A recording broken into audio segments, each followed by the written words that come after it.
दौर का फसाना यही है, बस्ती भी जलानी है और मातम भी मनाना है, ये काम तुम्हारा है। खुद में खामियां हैं और दूसरों से जलते हैं। खुद में खामियां हैं, दूसरों से जलते हैं। चेहरा धो नहीं सकते, आईने बदलते हैं। कबीरा तेरी झोपड़ी, कबीरा तेरी झोपड़ी, गल कटीन के पास, जो करेंगे सो भरेंगे, तू क्यों भय उदास। विपक्ष है, हम कर रहे हैं ना, हम कर रहे हैं, हम भरेंगे। नहीं, आप तो करे, लेकिन हम कर रहे हैं। नुकसान अगर होगा जनता के पास, हमने जाना है। आप इसका विरोध करके जाओगे, हम इसका समर्थन,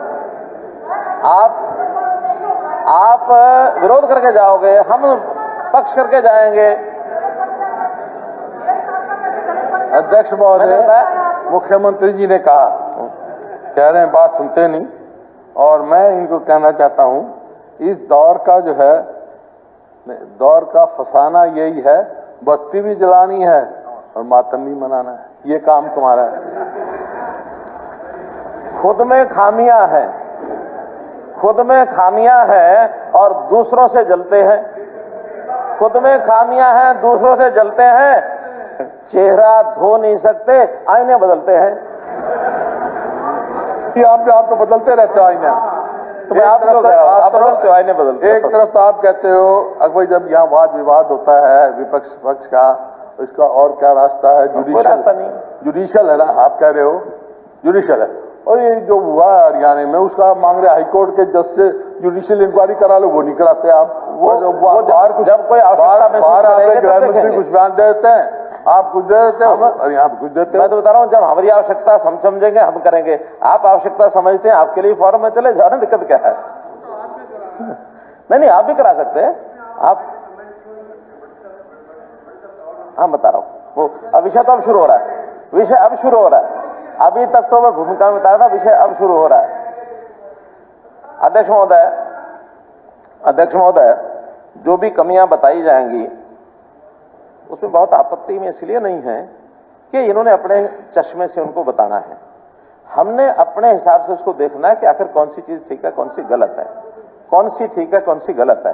क्योंकि तो एक परंपरा है कि जिसको सुधार लाना है, हमने जितने भी व्यवस्थात्मक सुधार पिछले सालों में लाए हैं, मुझे नहीं लगता कि कभी कांग्रेस सरकार ने कभी सोचा भी हो उस व्यवस्था परिवर्तन काम का। हम बहुत सी नीतियां, बहुत से नई चीजें लाए हैं, और लाने के पीछे एक संवैधानिक तर्क दे रहा हूं। जिस संविधान की बात करते हैं, संविधान में डायरेक्टिव प्रिंसिपल्स की बात है, और डायरेक्टिव प्रिंसिपल्स के दो पार्ट हैं। पहला पार्ट वो कहता है कि राज्य ऐसी सामाजिक व्यवस्था बनाएगा जिसमें सामाजिक, आर्थिक और राजनीतिक न्याय जीवन की सभी संस्थाओं को अनुप्रमाणित करे, भरसक प्रभावी रूप से स्थापना और संरक्षण करके लोक कल्याण की अभिवृद्धि का प्रयास करे। लोक कल्याण की आखिर ये एक जिम्मेवारी जो होती है वो स्टेट की होती है, और एक डायरेक्टिव प्रिंसिपल हमारे यहाँ भाग 4 में संविधान में लिखा गया है। और उसका पार्ट 2 क्या कहता है? पार्ट 2 कहता है, राज्य विशिष्टतया आय की असमानताओं को कम करने का प्रयास करेगा, और न केवल व्यक्तियों के बीच बल्कि विभिन्न क्षेत्रों में रहने वाले और विभिन्न व्यवसायों में लगे हुए लोगों के समूहों के बीच भी प्रतिष्ठा, सुविधाएं और अवसरों की असमानता समाप्त करने का प्रयास करेगा। ये मैं शब्द बता रहा हूं संविधान के अंदर लिखे हुए, और जब संविधान में लिखे हुए हैं तो हर सरकार कुछ ना कुछ योजनाएं बनाती है अपनी, और योजनाएं प्रदेश सरकार भी बनाती है, केंद्र सरकार भी बनाती है, जनता के सामने उनको पब्लिश भी किया जाता है, बताया भी जाता है। अभी तक स्थिति क्या थी? जनता को कहा जाता ये स्कीम है, जिसको लेनी है आओ, और वो खिड़की पर लगते हैं।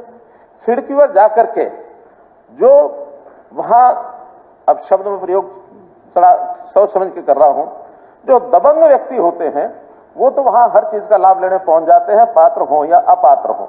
अपात्र लोग भी गलत सूचनाएं देकर के वहां जाकर के लाभ लेके आते हैं, और जो पात्र लोग होते हैं, कमजोर होते हैं, गरीब होते हैं, उनको पहले तो उनको उस लाइन में लगने को नहीं देता, लग जाए तो धक्के मार के बाहर निकाल दिया जाता है।